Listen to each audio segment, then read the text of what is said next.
State regime media known as Fox is going absolutely ballistic as Elon Musk is attacking Donald Trump and saying that the reason the DOJ hasn't released the Epstein files is because Donald Trump's name is all over the files, and Elon Musk calling for Donald Trump to be impeached. This follows, of course, Elon Musk attacking Donald Trump's disastrous budget bill, and then Donald Trump saying that Elon Musk has gone crazy and has Trump derangement syndrome. So here's what's going down on Fox. You have Jesse Waters saying the following. Play this clip. Elon's calling the president a pedophile. Wow. I don't think Musk's seen the Epstein files, and if Trump was in them, Biden probably would have released them. Yeah, doesn't that about just kind of sum it up? And on Fox, they were spiraling out of control last night. Laura Ingraham tried to frame it like this. Don't you think that the Democrats and legacy media, everyone's so happy right now that MAGA's in such turmoil? Here, play this clip. Now, stop to think how happy the media and the Democrats are today. They always wanted to break this alliance. I said this last week, and today they got their wish. I mean, as we said on the MeidasTouch account now, stop to think how sad Fox regime media is right now. Then you have Sean Hannity saying, okay, I know you want us to discuss what's going on with Elon Musk and Donald Trump, but first we got to talk about the biggest scandal ever. The auto pen, our conspiracy that former President Biden never did anything and used a robotic auto pen to do everything for him. Here, play this clip. But we begin tonight with a flurry of activity today at 1600 Pennsylvania Avenue. And yes, let not your heart be troubled. I will address the battle between President Trump and Elon Musk. I know it's of such great international importance. But first, there is fresh scrutiny surrounding Joe Biden and a hardworking auto pen. Take a look. Auto pen conspiracy. These people are utterly deranged. And let's not forget, was it over the weekend when Donald Trump posted that former President Biden was secretly executed in 2020 and was replaced by a Biden robot who had run the country for the past 4 years?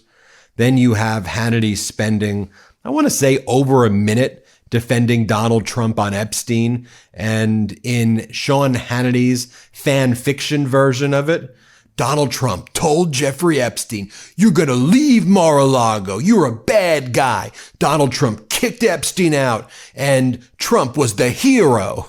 That's their version of the story. Play this clip. And on the Epstein issue, wasn't it Donald Trump? He booted Epstein out of Mar-a-Lago nearly 20 years ago because he was one of the first people to realize just how horrible Epstein really was. And by all accounts, he was kicked out because of his treatment of young women. Now, Democrats and the media, I'm just thinking out loud here. I'm just wondering, putting two and two together. I truly wonder if our old friend Bill Clinton, how you doing? Good to talk to you. We know he had a relationship with Epstein. That's been reported on. Is he in is Bill Clinton, is he in those files also? I can't say for sure. I haven't seen them. But if I was a betting man, I know where I'd put my money. Now, if by some, chance that Bill Clinton is in there, I wonder if he kicked Epstein out of his life as publicly as Donald Trump did.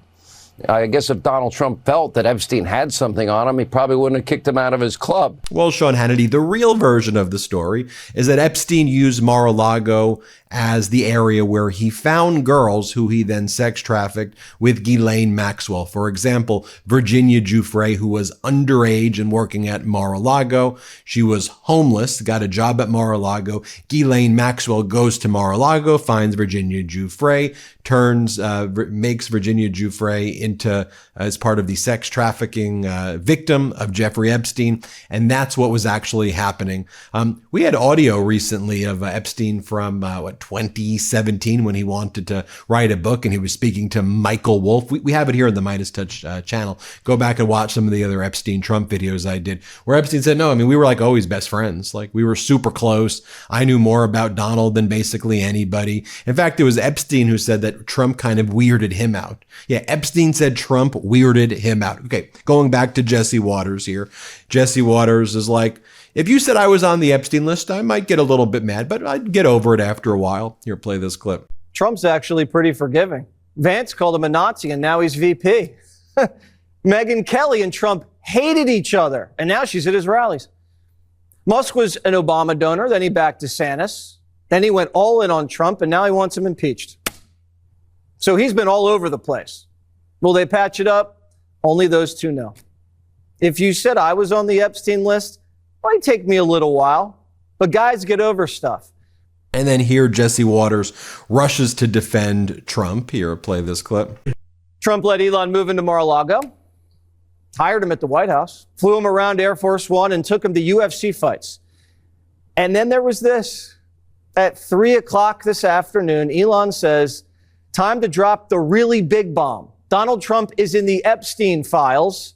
This is the real reason they have not been made public. Have a nice day, DJT. Mark this post for the future. The truth will come out, he says. Elon's calling the president a pedophile. Wow. I don't think Musk's seen the Epstein files, and if Trump was in them, Biden probably would have released them. And everybody knows Trump kicked Epstein out of his clubs and cooperated with the victims' attorneys. But the silver lining is that now Democrats are demanding the release of the Epstein files. I just want you to remember, this is what they were talking about on Fox.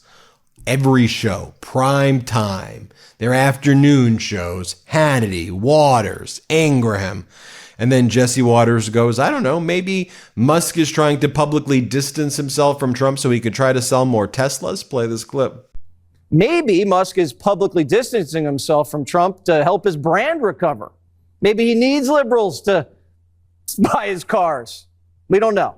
Thank you, Ben. Allow me to interrupt for just one quick second to talk about the climate, because you all know this is a topic we need to stay laser focused on, and we want to do that here at MeidasTouch. I do not want this to get lost. As you know, the House GOP bill has now reached the Senate, and if Trump and the GOP repeal the clean energy provisions of the Inflation Reduction Act, as they're actively trying to do, it's going to have some major effects. To state the obvious, we all know it will wreck the progress we're making on environmental initiatives, but it will also wreck your wallet. And that's what I want to focus on here, because even voters in red states need to understand this, because it actually affects them even more.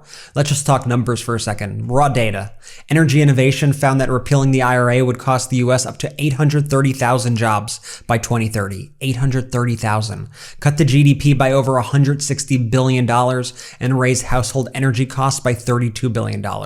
The Brattle Group estimates residential electricity bills would spike an average of $83 a year, and in some states like Texas, those costs could rise by over 22%.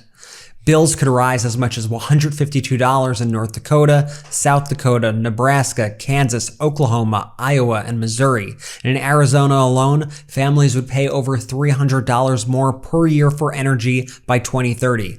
Michigan, households are looking at a $328 annual increase. And let's not forget, nearly $1 trillion in clean energy investment and thousands of new projects, especially in red and purple states, are now at risk.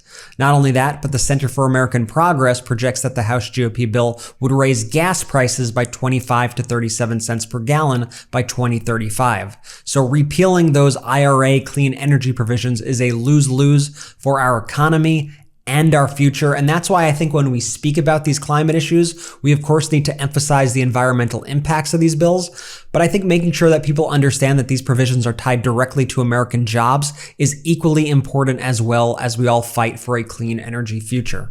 Okay, back to you, Ben.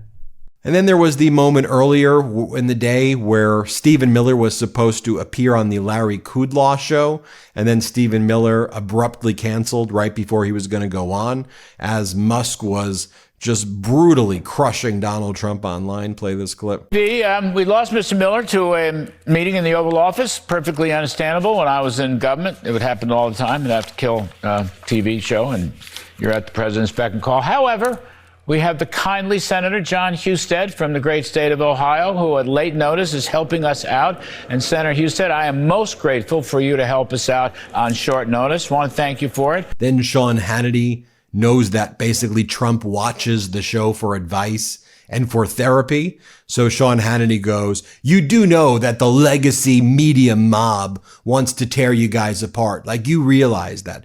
This is Hannity giving Trump therapy from state regime media. Play this clip. And I interviewed them together. The first thing I said to them and talked about and asked them, you know, you do know that the media mob, the legacy media mob, desperately wants to tear you guys apart and for you two to fight and to get a divorce. And now the media mob is predictably elated. So then Jesse Waters randomly has Scott Baio on, and Scott Baio is asked about the Musk-Trump feud. Play this clip. Have you been following the Elon Musk-Donald Trump feud? I just heard your opening, and I didn't know all the name calling that was going on. I don't know what the hell is happening. In the beginning, honestly, Jesse, I thought it was a ploy. Yeah. I really did. People I thought think there was it's some a ploy. sort of gamesmanship. Yeah, I thought there was some kind of gamesmanship going on between the two of them to get more cuts in the bill. And if Elon hates it, then they'll put more cuts in it. But I don't know, man. I really don't know. Then Laura Ingraham says that Trump's always been a populist, sometimes a Democrat. Let's play this. Trump's always been a populist. Sometimes he was a Democrat, sometimes but he's always been a populist. He's a real estate guy who does deals. And then you kind of have this like bipolar moment on the Ingraham show where she has Charlie Kirk on, who says, I think Trump and Musk are actually going to reconcile. Yeah. You know, you basically have Musk calling Donald Trump a pedo and saying that he's on the Epstein list and is covering up the release of the Epstein file, and that Trump should be impeached, and that Trump only won the election because of him. But they're going to reconcile. Here, play this clip. I'll say it's a tough thing to watch, this public feud. I actually think they're going to reconcile at some point, though, because deep down, I would like to believe they both want the same thing. And then you have Laura Ingraham and Charlie Kirk then saying, I talked to an insider who said that their relationship is irreparably broken at this point. Play this clip. Donald Trump built this movement for over 10 years. His supporters are not going anywhere. I hope that Elon and Trump reconcile. It'd be good for the country, and to do so privately. Well, I talked to an insider today who said it's irreparable. That was the line. It is irreparable. But look, Donald Trump will sit down with anybody. So it's probably not irreparable on Trump's side. But Elon Musk, I mean, again, you run your own kingdom at your companies. You're still a public company. You can't totally do everything, but you're in charge. But look, Donald Trump's in charge, and Congress is Congress. So you gotta kind of you have to deal with the reality of what you have in front of you. Trump's a realist. He's and I love Rand Paul. Everyone loves Rand Paul, but Rand Paul ran for president. I don't know how many times, but if they want to try to run Rand Paul again, I mean, God bless them. I don't think that's going to work. But I want to get to. Then Laura Ingraham tries to attack Elon for joining forces in the future, potentially with Never Trumpers. Let's play this one. So if Elon now joins hands with the Never Trumpers after all that, look, there's nothing anyone can do about it. It makes me sad. It makes a lot of people sad. But I bet he's smart enough to soon discover what a sour and unappealing lot the Never Trumpers are. Going back to Jesse Waters, he goes, sometimes guys fight, good guy friends sleep with each other's girlfriends, but then they make up the next day. What? Play the clip. I wonder if this means Harold's friends will start buying Teslas again. Good question. They never stopped. And maybe Trump will torch the one that Musk gave him. Sometimes when you're angry, you say things you don't mean. Greg mocked my hair last week, and I said he's on the Epstein list. Yeah, you did. No, I didn't mean that. I made it up. How did you know, though? How did Musk know? No one knows what the list is. He didn't know. But sometimes guys fight. Guys sometimes will punch you in the face, and the next night you're having a beer. Sleep with your girlfriend, and you patch things up. Really? Not your wife, your girlfriend. Who are your friends? Yeah. No one slept with my girlfriend. Let's put it that way. Oh, my word. Greg Gutfeld on state regime media says that the public attacks of Musk and Trump show the transparency of the regime. Play this clip. But they also have different ways of seeing things. The great thing about this is we all see it. This is an incredibly transparent administration. This isn't a bug in the system. This is the system. So I want you to compare this system to the one that ended in 2020. Would you take a forceful president and a billionaire publicly feuding in public, over an invalid president, who was kept hidden from the public, leaving the country without a leader? So I'll take this any day. At least I know what's going on and I can somewhat enjoy it, but I want him to stop. I've had it. This is it's like, I don't want to see my parents fighting. I just want them to get back to, I like Batman and Robin. I don't like spy versus spy. Can I talk just? But then Gutfeld says, I don't like it. No, sir, I don't like it. No, sir, I don't like it. What's that a reference to? See if anybody knows. Here, play the clip. Going with this. Well, I think what you're seeing is a battle between the purist and the pragmatist. I don't like it. I want it to stop. I want to tell them, if they're both watching, knock it off. We're done with this. This is an incredible moment for our country. It's awake. It's optimistic. It's on board with the golden age. Don't sabotage it with a self-inflicted feud. Don't let the Dems get back up from the floor where they belong. It's Ren and Stimpy. It was a Ren and Stimpy reference with Gutfeld and Jesse Waters. And then Jesse Waters says, here's the other, Jim Jordan on Laura Ingraham says, here's the other reason the bill is good. The left hates it. We're owning the libs by getting rid of 15 million people's Medicaid and healthcare. We're owning the libs by getting rid of your food stamps. Yeah, we're owning the libs by getting rid of climate-related tax credits that employ hundreds of thousands, if not millions of Americans. Yeah, we're really owning the libs by getting rid of housing and rental assistance. We're owning the libs by giving billionaires trillions of dollars in tax. What a own. Here, play that clip.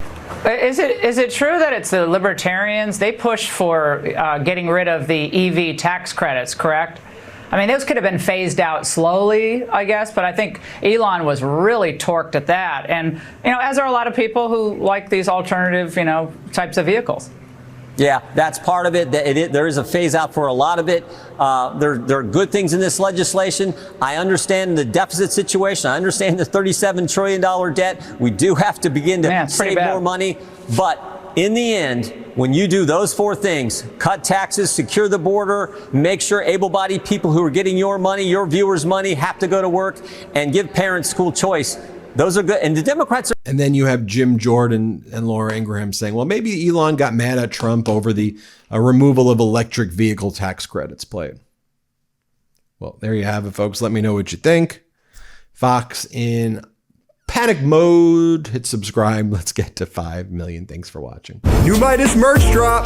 Check out the latest pro-democracy sticker packs, t-shirts, hats, sweatshirts, and more. All at store.MeidasTouch.com.